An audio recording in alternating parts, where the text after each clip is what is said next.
విశ్వాని దేవ సవితర దురితాని పరాసువ యద్భద్రం తన్న ఆసువ. ఓ పరమేశ్వర, నీ దేవలన మాలోని సకల దుఃఖములను, దుర్గుణములను, దుర్వ్యసనములను, దురాచారములను దూరం చేసి కళ్యాణకరమైన, మంగళకరమైన, శుభకరమైన ఉత్తమ గుణ కర్మ స్వభావములను మరియు పదార్థములను మాకు ఈ జన్మలోనే ప్రసాదించుము స్వామి. ఓం శాంతి శాంతి శాంతి. ఓం నమస్తే అండి అందరికి. ఇక్కడ దివాదిగణంలో ఉన్నటువంటి నియమాలు చూస్తున్నాము, ప్రత్యేకమైన నియమాలు.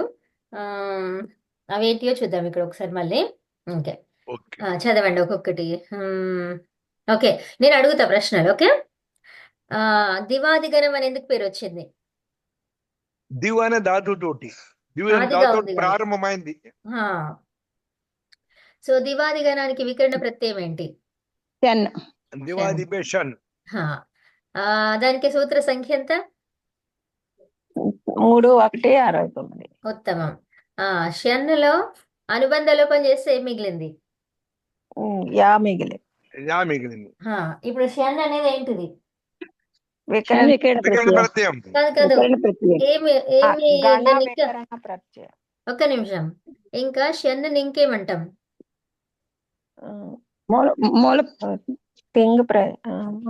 షిత్ అంటాం. ఉత్తమం. షిత్ అనగానే ఏం పేరు వచ్చింది దానికి? సార్వధాతుకం. మరి గుణం కావాలంటే ఇంకేమై ఉండాలి? పిత్ అయి ఉండాలి. షిత్తుతో పాటు పిత్ అయి ఉండాలి. ఉత్తమం. ఓకే, సో దివాదిగణంలో గుణం అవుతుందా?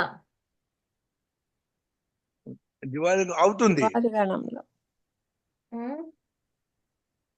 దివాదిగణములో ధాతువుకి గుణం అవుతుందా? గుణ నిషేధం జరిగింది. ఎందుకని? గిత్వత్ అయిందని ఎవరు చెప్పిండ్రు? గిత్వత్ భావం ఎలా? ఏ సూత్రం ద్వారా?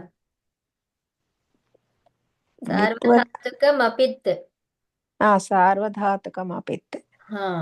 సో అది గుణాన్ని నిషేధించింది ఏ సూత్రం?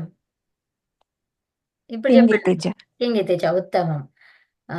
సో మరి గుణము ప్రాప్తించింది దేని వల్ల? దివ్ అనే ధాతువుకి. ఒకవేళ ప్రాప్తించే అవకాశం దేని వల్ల ఉంది? దివ్.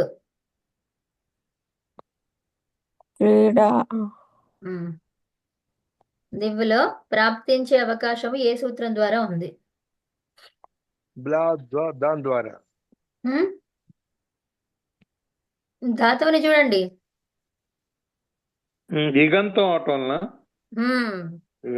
లఘు ఉపదస్య.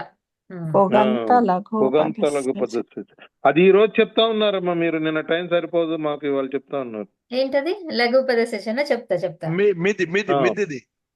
చెప్తా పొగంత అంటే ఏంటనేది అర్థం కాలేదంటే ఇవాళ చెప్తాను. దివ్ అనే ధాతువు ఏ ఏ సందర్భాలలో వాడతారు? క్రీడా విజిగిత్స, క్రీడా విజిగిత్స, వ్యవహార, కాంతి, గతి, మతి, మోద, మద, కాంతి, గతి, కాంతి, గతి, గతి, స్వప్న, కాంతి, గతి, సందర్భాలు. విజిగీష అంటే ఏంటి? గెలవాలనే కోరిక. క్రీడ. జూదం. వ్యవహార అంటే వ్యవహరించడం. ద్యుతి అంటే తేజస్సు. స్తుతి అంటే స్తుతించడం. మోద అంటే సంతోషం. మద అహంకారం. స్వప్న నిద్రించడం. కాంతి ప్రకాశం. గతి వెళ్ళడం. ఉత్తమం. ఇంకా ఓకే, సో ధాతువు తర్వాత వెంటనే రాసేది ఏంటిది? తర్వాత వెంటనే రాసేది లకారం రాస్తాం కదమ్మా. తింగ్ ప్రత్యయం. ఉత్తమం. సో లకారమే రాస్తాము. లకారం తర్వాత అంటే అదే ప్రత్యయాలలో ఏ ప్రత్యయం అని తింగ్ ప్రత్యయం అవునా? అది కూడా ఆహా. లకారం కూడా ప్రత్యయమే. లట్ అనేది కూడా ప్రత్యయమే ఒకటి. ఓకేనా? ఓకే అమ్మా. ఎందుకంటే ధాతువుకి పరంగా ఏదైతే వచ్చిందో అది ప్రత్యయమే. అవునా? ధాతువు ద్వారా ఏదైతే విధానం చేస్తున్నామో ఆ విధానంలో ఉన్నటువంటిది, అది పక్కన ఉన్నటువంటిది, పరములో ఉన్నటువంటిది ప్రత్యయం. ఓకేనా? అమ్మ వికరణ ప్రత్యయం మరి ఎప్పుడు వస్తుంది? వికరణ ప్రత్యయం ఎప్పుడు వస్తుంది చెప్పండి? షప్. అంటే తింగ్ వచ్చిన తర్వాత వస్తుంది. తింగ్ ప్రత్యయం తర్వాత షప్ వస్తుంది. ఆ షప్ ఎప్పుడు వస్తుంది? తింగు ప్రత్యయం వచ్చిన తర్వాత ధాతువుకి పరంగా వస్తుంది. ధాతువుకి పరంగా వికరణ ప్రత్యయము, తింగ్ ప్రత్యయానికి పూర్వము పూర్వం. ఉత్తమం. సో ఇప్పుడు అదేంటిది? షప్ ఎందుకు వస్తుంది?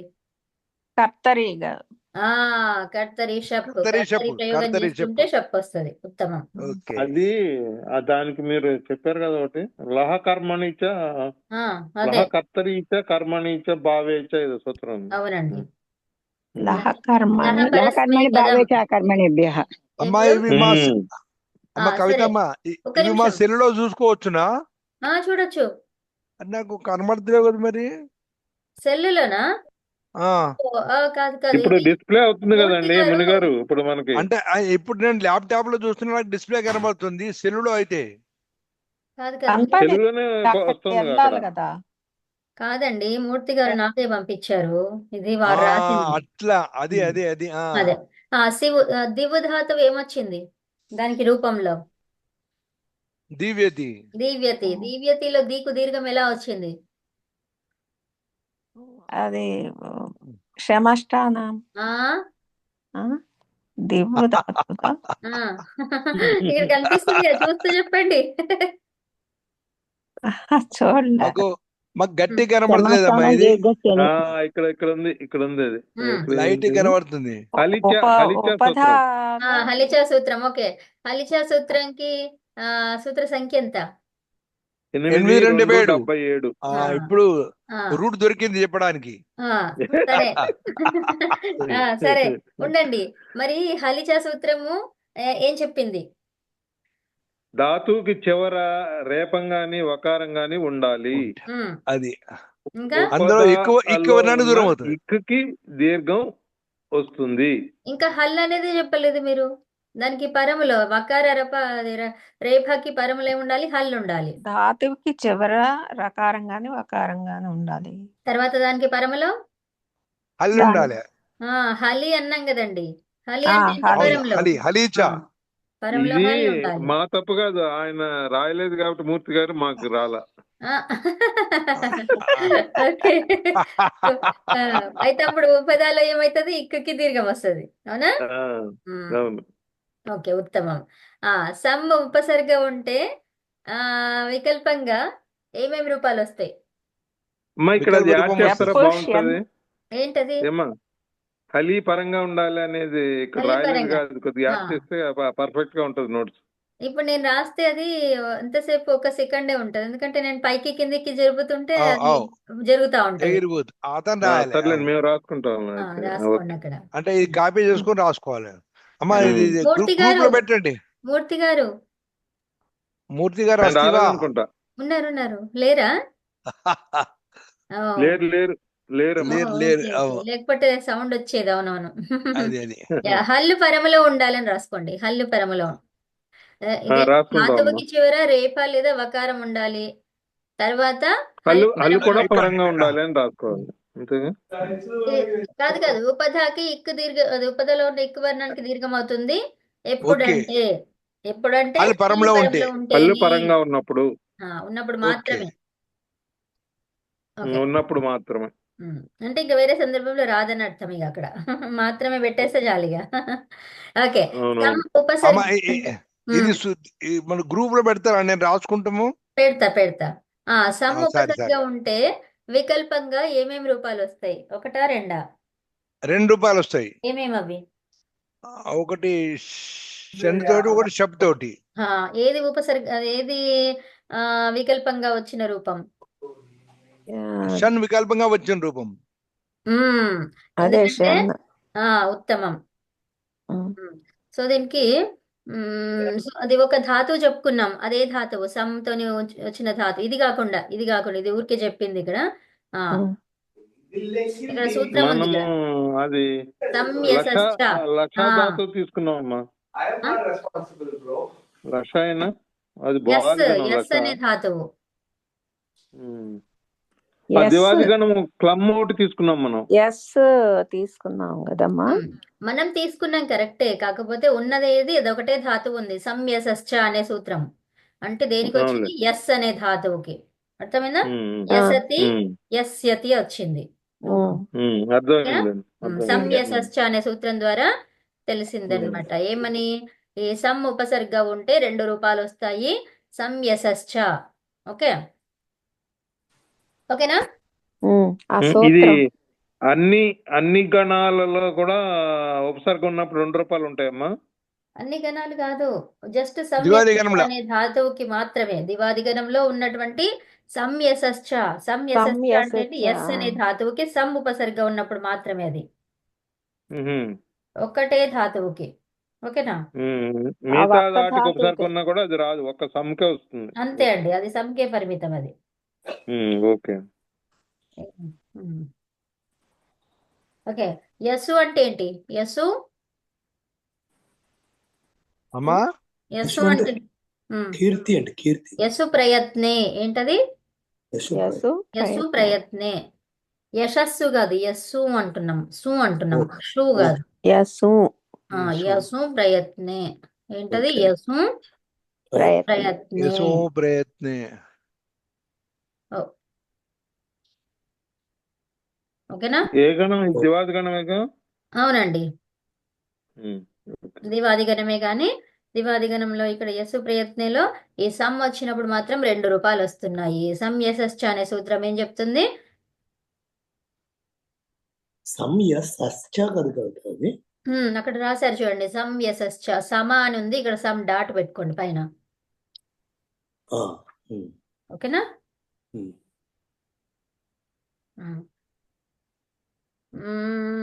ఇంకోటి ఇక్కడ వికల్ప రూపం ఏం చెప్తుంది?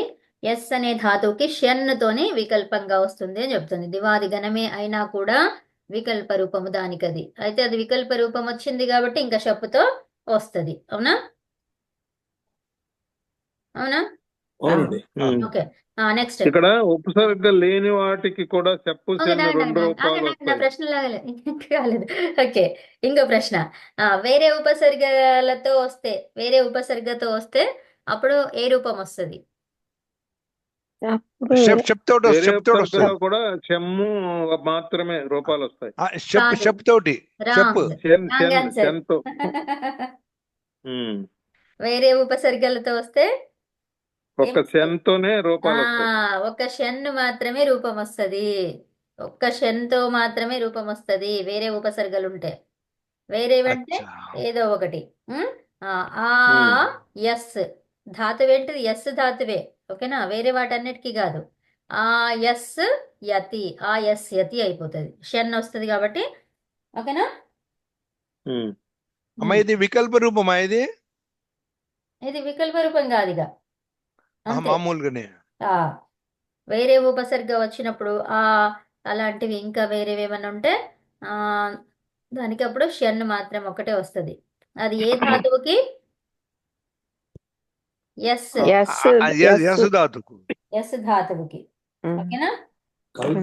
కవిత ఇప్పుడు ఈ 2 గంటలో సంయసయతి అని ఎందుకు పెట్టారు? అది అదే యస్యతి అని రాసుకోండి, సంయస్యతి. ఓకే. అదే వారు కొంచెము మిస్టేక్స్ అయినాయి దాంట్లో చెప్పినాను. నెక్స్ట్ ఉపసర్గ లేకుంటే ఎన్ని రూపాయలు వస్తాయి?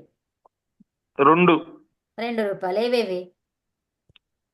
అదే షన్ను చెప్పు. చెప్పు. ఉపసర్గ లేని వాటికి అని రాసి ఆయస్యతి రాసింది ఇక్కడ. ఇది అక్కడ పైన రావాలి. ఆయస్యతి అనేది ఉపసర్గ ఉంది కదా. ఇది 6ది కదమ్మా ఇది చెప్పింది. ఉపసర్గ లేని వాటికి 6వ పాయింట్. ఉపసర్గ యస్యతి యసతి రావాలి. ఇక్కడ అనేది తీసేయండి, ఇక్కడ పైన రావండి. ఇది సేమ్ ఈ ఉదాహరణ ఏదైతే ఉందో అది పైన రావాలి. ఇక్కడ ఎక్కడ రావాలి? 5వ దాంట్లో రావాలి. ఓకేనా? ఓహో. ఇప్పుడు ఆ. ఆ ఉపసర్గ కనిపిస్తుంది కదా, ఉపసర్గ లేని వాటికని రాసిండ్రు, ఆ యస్యతి రాసిండ్రు, అది ఎక్కడ రావాలి? పైన రావాలి. ఆహా. అవునండి. ఉపసర్గ లేకుండా అంటే ఎస్ అనే ధాతువు యసతి యస్యతి ఏం రావాలి? షప్పు షన్నుతో రావాలి కాబట్టి యసతి యస్యతి, ఉపసర్గ లేకుండా అన్నాం. అవునా? అవునా, అది పైకి అవును. మార్చుకుంటే సరిపోతుంది. ఇది ఒకటి పైనది, ఇది ఒక 6లో 1వ నంబర్, ఇది ఇక్కడ పైన రావాలి. ఈ అంతే యసతి ఇక్కడే అంతే. ఉంటుంది, యస్యతి అని రాసుకోండి. ఉమ్. 2 రూపాలు కాబట్టి యస్యతి యసతి. అవునా? ఓకే. ఉమ్. నెక్స్ట్ ఇక్కడ ఇత్తు ఉపధ. ఇత్తు ఉపధకి ఆ షణ్ వికల్పంగా ఎప్పుడు వస్తుంది? కాదు కాదు, ఏం చెప్పాను? ఓకే, ఇత్తు ఉపధ ఉంటే, ఇత్తు ఉపధ ఉంటే దానికి దీర్ఘం ఎలా వస్తుంది? అది ఇత ఉమ్. ఉపదాయాః ఇత్తోపదాయాః. ఉమ్, చివర్లో వకారం గాని రేపం గాని వకారం ఉంటే, గాని రేఫ గాని ఉంటే దీర్ఘం వస్తుంది. ఉత్తమం. మళ్ళీ షన్ పరంలో ఉంటే ఉమ్, అదో ఉమ్, కండిషన్ ఉంది. ఉమ్, ఉమ్. ఉమ్. ఉమ్. అప్పుడు ఈత్ వస్తుందమ్మా, ఈత్ రాశారుగా. ఇప్పుడు కాదు కదా, షన్ అంటే ఇప్పుడు అది ఏమైపోయింది? ఏం అక్షరం అయిపోయింది? షకారం ఏమైంది? యా హల్. అయింది, యా అయింది. యా అనేది ఉంది. యా అనేది ఏం అక్షరం? హల్ అక్షరం కాబట్టి అల్లక్షరం. ఉమ్. కాబట్టి హలీచ. అవునా? ఉమ్. సో ఇప్పుడు హలీచ అన్నారు కదా.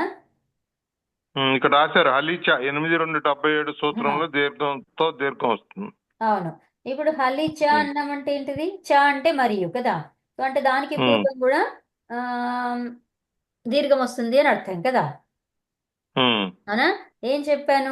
అదే, అది మనం సెన్ అనేటువంటి వికరణ ప్రత్యయం పెట్టుకున్నాం కాబట్టి యా మిగిలింది కాబట్టి దానికి పూర్వంలో ఉండే దానికి ఉపదాలో దీర్ఘం. అంతే అంతే. ఓకే, ఇంకోటి అమ్మ తీసుకురండి. పూర్వంలో ఉన్న ధాతువు కదా. అంతే అండి, ధాతువుకే. ఓకే. సరే, షో తనూకరణే, షో ఝో సో దో, ఈ ధాతువులు ఉన్నాయి కదా, దాంట్లో ఏమైతుంది? ఆ ధాతువులకు ఏమైతుంది? అది రాశాడు కదా, దాత్వాదేహే సహసహ. ధాతువులకు ఏమైతుంది? చూడండి ఇక్కడ ఏముందో. 4 ధాతువులకు ఏమైంది? ఈ 4 ధాతువులకి ఓకారం లోపిస్తుంది. ఓకారం లోపిస్తుంది. అది కర్సర్ కనిపిస్తలేదా? కనిపిస్తుంది. మరి ఓకారం లోపిస్తుంది. ఏ ఇప్పుడు సూత్రంతో? ఎన్ పరంలో ఉంటే ఏ సూత్రంతో? అతోషమి. ఓతః. ఓకారం కదా, ఓతః. ఓకారం లోపిస్తుంది కాబట్టి ఓతః. ఓతః శమి, శమి. శమి. శమి కాదు, షన్ను పరంలో ఉంటేనే అని రాసుకున్నారు కదా ఇక్కడ పైన. అవునండి. కాబట్టి శమి ఎందుకైతుంది? శని. ఆయన అది మీరు రాసినట్టు మరి అనిపిస్తుంది అట్లా. కనపడుతుంది. అదే అనిపిస్తుంది కానీ నేనే రాసిండ్రు వారు. కరెక్ట్ గా రాశాడు. అది ఓతః శని మనకు తెలుసు కదా. ఎందుకంటే ఇక్కడ చూడండి, పైన చూడండి, ఓకారం లోపిస్తుంది షన్ను పరములో ఉంటేనే. రాశారు. కాబట్టి మీకు అర్థం కావాలి అది అదేంటనేది కదండి. అవును, శని. శని. ఉత్తమం. సూత్ర సంఖ్య 7371. 7371. షోకి చెప్పండి ధాతువు. షో తనూకరణే. తను దీర్ఘం పెట్టుకోండి అక్కడ. తనూకరణే అంటే ఏంటండి? తీక్షణంగా చేయడము, జన్మింపజేయడం. ఛో ధాతువుకి ఏమొస్తుంది? ఛో ఛేదనే. ఛేదనే ఛో రాసిండ్రు ఇక్కడ వారు. ఛో ఛేదనే. భిన్నం చేయడం, ముక్కలు చేయడం. భిన్నం చేయడం, ముక్కలు చేయడం. ఉత్తమం. సో అంతఃకరణే. పరివర్తనం ఇది మారింది. యాక్చువల్ గా ఇక్కడ ఏం రావాలి? షో అంతఃకరణే. ఏంటది?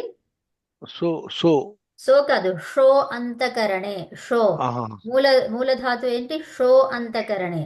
అప్పుడు ఇది షో అనేది ఏమైపోతుంది? పరివర్తనం చెంది సోగా మారుతుంది. ఇది తప్పు రాసుకున్నారు వారు, ఉల్టా రాసుకున్నారు. ఆహా. ఇక్కడ షో ఉండాలి, ఇక్కడ సో ఉండాలి. దాత్వాదే షహ సహ అదే ఆ సూత్రం కదా. అవునండి, అవును. ఆ అది. సూత్రం ఉంది. So okay. తర్వాత షో అంటే ఏంటి అర్థం? అంతఃకరణే అంటే వి- ఏంటి? పరివర్తన విద్వాంసం చెంది చేయడం. విద్వాంసం విధ్వంసం చేయడం. చేయడం. ఉత్తమం. దో ధాతువు, విధ్వంసం చేయడం. దో ధాతువు మూల ధాతువు అవకండనే అవకండనే అవఖండనే, దో అవకంఠనే మొత్తం చెప్పాలి. దో దో అవకంఠనే. అవకండనే అప్పుడేంటేంటి అర్థం? కట్ 2 చేయటం. భాగాలుగా చేయడం. ముక్కలుగా చేయడం, 2 భాగాలుగా చేయడం. ఉత్తమం. ఓకే. ఇవన్నీ ఈ 4 ఒక్క అక్షరాల ధాతువులు కూడా దివాది గణమేనమ్మా. అవునండి. సో ఇక్కడ చూడండి, అది తర్వాత నేను దాని అర్థాలు చెప్పించినప్పుడు చేశాను కదా. ఏంటది చెప్తాను. అన్నీ కూడా దివాదిగణమేనా అంటున్నారు కదా. దో అవును. షో అవన్నీ కూడా ఉమ్, షో ఇవన్నీ కూడా దివాదిగణము పరస్మై పదాలు. ఓకేనా. అది మరి మీరు చెప్పాల్సిన పని లేదుగా, మన దివాది గణం ఒకటేగా నేర్చుకుంటున్నాం ఇప్పుడు కంటిన్యూగా. కానీ కొన్ని ఉన్నాయి కదా, దానికి రూపం వచ్చింది, బ్రహ్మ వచ్చింది. బ్రహ్మకి ఏంటిది? వా భ్రము అది ఉంది కదా, బ్రహ్మోషము అని ఉన్నాయి కదా. సో దాంట్లో అవన్నీ ఏంటివి? కొన్ని దీంట్లో ఉన్నాయి బాదిగణం, కానీ దాని రూపము కొన్ని ఆ, ఉన్నాయి, కొన్ని ఉన్నాయి. అలా అన్నమాట. అందుకని ఓకే. సో ఇప్పుడు మనకి ఈ షా అనేది సాగా మారడానికి సూత్రం ఏంటి? షానే సాగా ఇది కదా. దాత్వాదే షహ సహ. ఉత్తమం. సో ధాత్వాదేహే షహ సహ అనే సూత్ర సంఖ్య 6164 రాసుకోండి. నేను అప్పుడు చెప్పలేదు. 6164 రాసుకోండి ఇక్కడ. 6164 ధాత్వాదేహే షహ సహ. ఇక్కడ హే అంటే విసరుగా పెట్టాలి. ఇక్కడ హే హకారం కాదు. 6 ధాత్వాదేహే 1 64. ఓకే.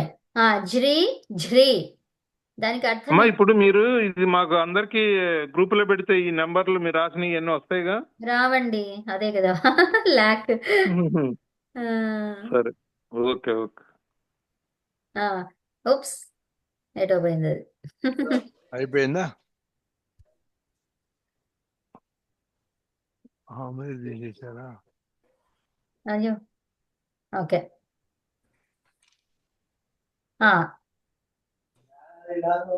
ఇదన్నమాట. సో ఇప్పుడు ఇది మనం రాస్తుంటే అటు ఇటు వెళ్తుంటాయి అనమాట అవి లెటర్స్ రాసినవి. ఓకే. ఝీ ఝ్రీ ఝ్రీ దానికి అర్థం ఏంటి? ఏ సందర్భం? హానవ్. వయోహానవ్. ఎందుకన్నాము వయోహానవ్ అని? ముసలి వాతానం కదా. కాదు, వయోహానవ్ అంటే అది అర్థం ఎట్లా ఉంది? ఏ విభక్తిలో ఉంది? హానవ్ అంటే సప్తమి ఏకవచనం కదా. సప్తమి ఏకవచనం. ఉత్తమం. సప్తమిలో సప్తమి ఉంది అంటే ఏకవచనం. అర్థం ఏంటిది? అర్థ సందర్భం. అధిష్టాన. మేము ఇప్పుడు కారకాలు నేర్చుకుంటున్నాం కదా. అధికరణం. ఉత్తమం. అధికరణం. సో ఇప్పుడు ఝ్రీలో ఏముంది? అచ్చు. అది దీర్ఘం ఉందమ్మా. రూకార్ దీర్ఘం ఉంది. దీర్ఘరీకారం ఉంది. దీర్ఘరీకారం ఉంటే దాంతో స్టార్ట్ అయ్యే సూత్రం ఏంటి?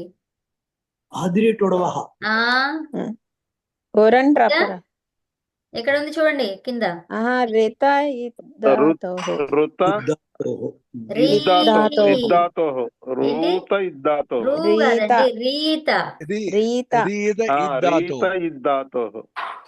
రీత ఇద్ధాతోహో. ధా మహాప్రాణం. ఎలర్ట్ గా ఉంటే రీ వస్తుందమ్మా, ఎలర్ట్ గా లేకపోతే రూ వస్తుంది. సో రీత ఇద్ధాతోహో సూత్ర సంఖ్య 7 సో ఇది ఎలాంటి సూత్రం? విధి సూత్రం అన్నారు. విధి సూత్రం. ఉత్తమం. రీత ఇద్ధాతోహో ఏం చెప్పింది? ఈ రీకారానికి ఏం పెట్టుకోమన్నది? రీకారానికి ఈ ఊ రీ వస్తుందో స్థానంలో ఇర్రు వస్తుందమ్మా. ఒక్క నిమిషం ఆగండి, నేను అడిగింది వినండి. రీత యుద్ధాతోహో ఏమన్నది? రీత అంటే ఏంటి? రీకారము. రీత తా అనేది ఎప్పుడు వస్తుంది? పరస్తత్కాలస్య. అవునా? రీ రీ అనే అక్షరానికి ఇత్ ధాతోహో. ధాతోహో అంటే ఏంటి? ధాతువులో అన్నమాట. ఇత్ అంటే ఏంటి? ఈకారం. అంటే రికారానికి ఈకారం పెట్టుకో అని చెప్పింది. ఎక్కడ? ధాతువులో. ధాతువులో ఉన్నటువంటి రీకారానికి ఇకారము పెట్టుకో. ఓకేనా? ఉమ్. ఏం చెప్పింది సూత్రము? ధాతువులో ఉన్నటువంటి రీకారానికి ఇకారం పెట్టుకో అని చెప్తుంది. అది అంతే. సో అప్పుడు వెంటనే ఏం కావాలి? రికారానికి ఎప్పుడైతే అణ్ పరమైతదో, అణ్ వస్తుందో, అణ్ ఆదేశంగా వస్తుందో, అణ్ ప్రత్యాహారం ఆదేశంగా వచ్చిందా? ఉమ్. ఈ అంటే ఏంటి? అన్ ప్రత్యాహారమే ఐ ఊరు ఐ ఆ ఊరు ఆ ఈ ఊ అంతే. ఫస్ట్ మొదటిది. ఓకే, ఆ ఈ ఊతో మొదటి సూత్రంతో ఏ సూత్రం వస్తుంది? అన్ ప్రత్యాహారం ఇది అదే అదే, ఆ ఈ ఉన్ అనేది ఉంది కదా, సో అణ్ అన్నమాట. మొదటి అణ్ ప్రత్యాహారంతో ఒకటే ఒక సూత్రం వస్తుంది అష్టాధ్యాయులో. అదేంటది? పురంధ్రపర అంతే, ఉరణరపరహ. ఓకే, సో ఉరణరపరహ వచ్చేసి ఏం చేస్తుంది? రా పరములో వస్తుంది, రా ప్రత్యాహారము పరములో వస్తుంది. రీ ఉంటేనేమో రీ అనేది కదా, రీ అనేది ఈగా మారింది కాబట్టి ఇక్కడ రేఫ వస్తుంది. ఒకవేళ రీ ఇర్ర అనేది ఇర్ర అవుతుంది. రీ ఉంటే ఏమయ్యేది? ఇల్ అయ్యేది. అవునా? రీ ఉంటే ఇల్. ఉమ్. అవునండి. ఉత్తమం. సో ఉరణరపరహ ఎలాంటి సూత్రం? వర్ణరపరహ అని ఎలాంటి విధి సూత్రం? సూత్రానికి తోడయ్యే సూత్రం ఏమంటాం? ఆదేశ సూత్రం. ఉమ్? పరిభాషా సూత్రము పరిభాషా ఏమంటాం? సూత్రం. అవును, ఆ పరిభాష. పరిభాష రాసుకోండి. విధి సూత్రానికి తోడయ్యేది ఇది. అవునా? పరిభాషా సూత్రం అంటే ఏంటి? ఎక్కడ పెట్టాలి అవునా? ఏమొస్తుంది దాని పక్కన? ఏమొస్తుంది అంటే రేఫ వస్తుంది అని చెప్తున్నారు. అవునా? ఉమ్. ఇది నిత్యం. అవునా? ఎప్పుడైతే ఉమ్. రికారం గాని రీకారం గాని ఎలా మారాలి? అణ్ ప్రత్యాహారంగా మారుతుందో, అణ్ ప్రత్యాహార అక్షరంగా ఏం మారింది ఇక్కడ మరి? ఇకారము. అవునా? అవును. ఉమ్. అప్పుడు ఏమైతుంది? ఉరణరపరహ పరిభాషా సూత్రం పక్కన వచ్చి కూర్చుంటది. దేనికి పరిభాషా సూత్రం? అది విధి సూత్రానికి. ఓకే. ఓకేనా? కానీ ఉమ్. మనం ఇప్పుడు ఐవున్లో మరి ఒక రూ మాత్రం ఉన్నప్పుడు రీ మాత్రం ఉన్నప్పుడు అర్ర కూడా అవుతున్నది కదా మనకి, అప్పుడు కూడా వర్ణరపరహ కదా. ఉరణరపరహ సహాయంతోనే అదే సూత్రం. ఓకే. ఓకేనా? అక్కడ రేఫ వచ్చింది అంటే రేఫ రావడానికి కారణం అదొకటే, గుణసంధి అని చెప్పుకుంటాం కదా. ఆ గుణసంధి ఎందుకన్నారు అంటే అదే అన్నమాట. ఉరణరపరహ ఓకే. అనే సూత్రం తోడుగా వచ్చింది కాబట్టి అప్పుడు దానికి అదే గుణసంధి అని చెప్పుకున్నాం అనమాట. అట్లా. ఓకే. ఓకే, దానికి అదే గుణసంధి కాదు. అవును. అని ప్రత్యాహారంగా ఎప్పుడైతే ఆదేశం అవుతుందో, రికారం గాని రీకారం గాని. ఓకేనా? సో ఇప్పుడు మనకి ఇప్పుడు రికార అన్ప్రత్యయం రీకారాలు. మీరు అన్ప్రత్యయం ఎవరైనా ఇందులో ఉన్న వాళ్ళు పొద్దున వచ్చే వాళ్ళు ఉన్నారా? నేను వస్తున్నాను అప్పుడప్పుడు. ఓకే, సో రికారము ఒకటే ఉంది కదా సూత్రంలో. ఆ ఈ వన్ అట్లా ఐ మీన్ అన్ని అచ్చులన్నీ కూడా ఒకటే అక్షరాలు ఉన్నాయి. అవునా? ఆ హ్రస్వలే ఉన్నాయి. ఈ దీర్ఘంతో చేయాలని చెప్పిన సూత్రం ఏంటి చెప్పండి? దీర్ఘం కూడా తీసుకోవచ్చు అని చెప్పింది. అది వర్ణం అని వస్తే దీర్ఘం కూడా తీసుకోవచ్చు అని. అనిదిత్. ఏం సూత్రం అది? అనిదిత్ అనిదిత్. సవర్ణస్య చా ప్రత్యయ అనే సూత్రం చెప్పింది. ఓకే, రాసుకుంటాం మరి. సవర్ణము తీసుకోవాలి అని చెప్పిన సూత్రం ఏది? అనిదిత్ సవర్ణస్య చా ప్రత్యయ. అన్నిట్లలో మనము నంబరు కనిపించినా కూడా రెండవది కూడా తీసుకుంటున్నాం. ఎందుకు? ఈ సూత్రం ప్రకారం అన్నమాట. నంబర్ అమ్మా. నంబరా? ఆగండి. అణుదిత్ అని అని అని అణ రాయండి ఇక్కడ. అణ అణిదిత్. అనిదిత్ సవర్ణస్య చా ప్రత్యయ.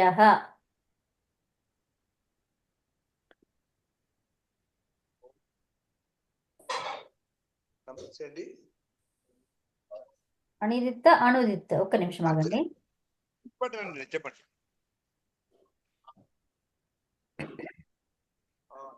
క్లాస్ లో ఉందండి, తర్వాత మాట్లాడండి.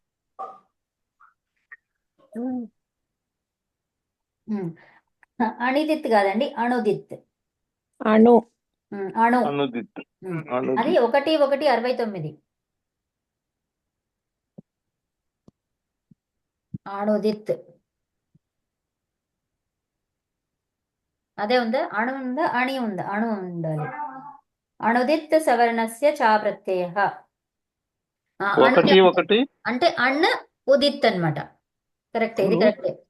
కవిత అణునిత్ తావర్ణస్యవ చావర్ణస్య రాస్తా. అణుదిత్ సవర్ణస్య. సవర్ణము అని చెప్పిన సూత్రం ఏది అంటే ఏం చెప్తారు మీరు? అనుదిత్ సవర్ణస్య సవర్ణస్య చా ప్రత్యయ, చాకి దీర్ఘం ఇచ్చేసి చా ప్రత్యయ టుగెదర్. ప్రత్యయ. టుగెదర్ ఇదంతా చా ప్రత్యయ అనేది టుగెదర్. ఓకేనా? అణుదిత్ సవర్ణస్య చా ప్రత్యయ. సవర్ణాలు చెప్పండి, నెంబర్ తీసుకోవాలి చెప్పండి. అని చెప్పినటువంటి సూత్రం ఇదన్నమాట. ఓకేనా? సవర్ణాలకు దీర్ఘం ఇవ్వాలండి. సవర్ణాలు తీసుకోవాలి అని. సవర్ణం అంటే ఏంటి మరి చెప్పండి? సవర్ణం అంటే అంటే ఉకారమైనటువంటి అన్ని కాదు. అంటే సవర్ణం అంటే సవర్ణం అంటే ఒకటే ఆకు ఆ ఈకు ఈ ఊకు కాదు. స్థాన ప్రయత్నాలు కలిసిన యథాసంఖ్యమనుదేశ సవర్ణాలు అంటారమ్మా. సమానాం. ఏంటి? యథాసంఖ్యమనుదేశ సమానాం. ఇది కూడా రాసుకోవాలమ్మా. అమ్మా అది కాదమ్మా, తప్పమ్మా. ఆ, అది కాదు ఇక్కడ మనకి. యథాసంఖ్యం అంటే ఏంటి? అక్కడ 2 ఉంటే ఇక్కడ 2 తీసుకోండి, అది కాదు ఇక్కడ. అవును. ఇది ఇదే. స్థాన ప్రయత్నాలు స్థానం. కలిస్తే స్థానం గురించి చెప్పాలి. అవునవును. సో, మరి స్థానము స్థానం. ప్రయత్నం కూడా తుల్యాస్య దాన్ని సమానం అనే దానికి చెప్పినాం మనం. సవర్ణం అనే దానికి చెప్పాలి ఇక్కడ మనము. సో తుల్యాస్య ప్రయత్నం సమానం. ఏంటి? తుల్యాస్య ప్రయత్నం సమానం.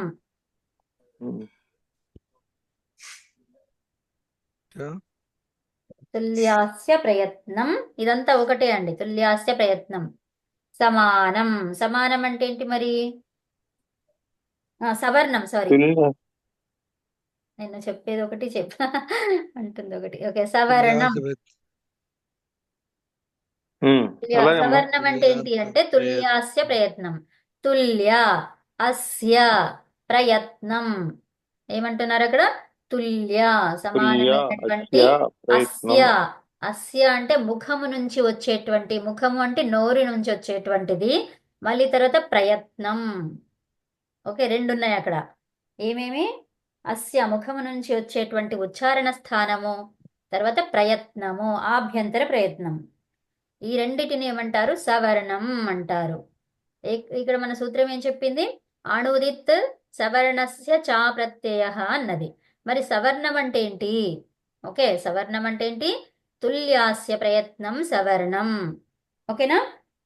ఇప్పుడు ఈ ముఖం నుంచి వచ్చేది అంటే 1:9 ఉచ్చారణ స్థానం అన్నమాట. ముఖం నుంచి వచ్చేది అంటే ఉచ్చారణ స్థానము, తర్వాత ప్రయత్నం ఆభ్యంతర ప్రయత్నం. అంటే ఈ అకుహ విసర్జనీయ అని అంటారు. కరెక్ట్. అంటే ఇప్పుడు సవర్ణం అంటే ఏంటి? అకుహ విసర్జనీయాః కంఠాః.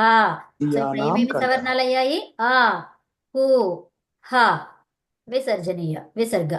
సో ఇప్పుడు ఇవన్నీ కూడా సవర్ణాలు అన్నమాట. అర్థమైందా?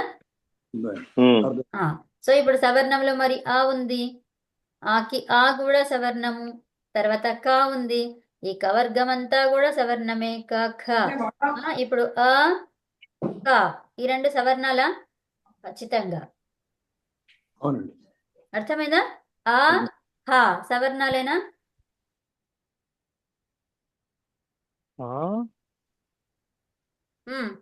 అర్థం కాలేదమ్మా, ఇది మళ్ళీ ఒకసారి చెప్పరా? ఇప్పుడు ఇవి ఏమన్నాం? అకుహ విసర్జనీయాః కంఠాః.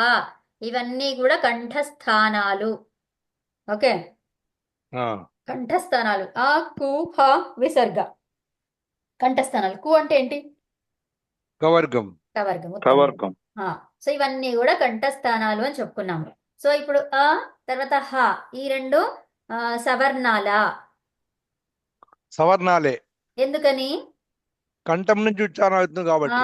కంఠం నుంచి ఉచ్చారణ వస్తుంది. ఉచ్చారణ అస్య, అస్య అన్నాం మనం. అన్నామా? తుల్యాస్య అన్నాం. తుల్యమైనటువంటి అస్య అంటే ముఖం నుంచి వచ్చింది. 2 కూడా సమానమే ఉన్నాయి. 2 కూడా ఒకే స్థానం నుంచి వచ్చినాయి. తర్వాత ఆభ్యంతరం అన్నాం. ఇప్పుడు ఆ అనండి, హ అనండి. ఏం చేస్తున్నారు? గాలిని వదులుతున్నారా, పీలుస్తున్నారా? అంటే వదులుతున్నామమ్మా. ఆ అంటే కూడా ఆభ్యంతరం నుంచి వస్తున్నాయి 2 కూడా. 2 కూడా వదులుతున్నారు. అవునా? అన్నప్పుడు గాలి బయటకే పోతుంది, లోపలికి రావట్లేదు. అంటే కూడా బయటకే వెళ్ళిపోతుంది. సో కాబట్టి ఆభ్యంతర ప్రయత్నం కూడా సమానమే ఉంది. కాబట్టి గాలి బయటకు పోతుంది. సూత్రం ప్రకారం, ఏ సూత్రం ప్రకారం సవర్ణం? అకుహ విసర్జనీయాః. తుల్యాస్య ప్రయత్నం సవర్ణం. అది. ఓకేనా? సో మరి సవర్ణం అంటే ఏంటో తెలిసింది. ఆ సవర్ణం తెలిసిన తర్వాత ఏమన్నారు? అణుదిత్ ఉదిత్ సవర్ణస్య చా ప్రత్యయ అంటే ఏంటి? అణుదిత్ సవర్ణస్య చా ప్రత్యయ అంటే ఏమన్నారు? ఇప్పుడు ఇందాక చెప్పాను కదా. అనదిత్ సవర్ణ చా ప్రత్యయ ఉమ్. ఉకారం ఎత్తైనటువంటిది.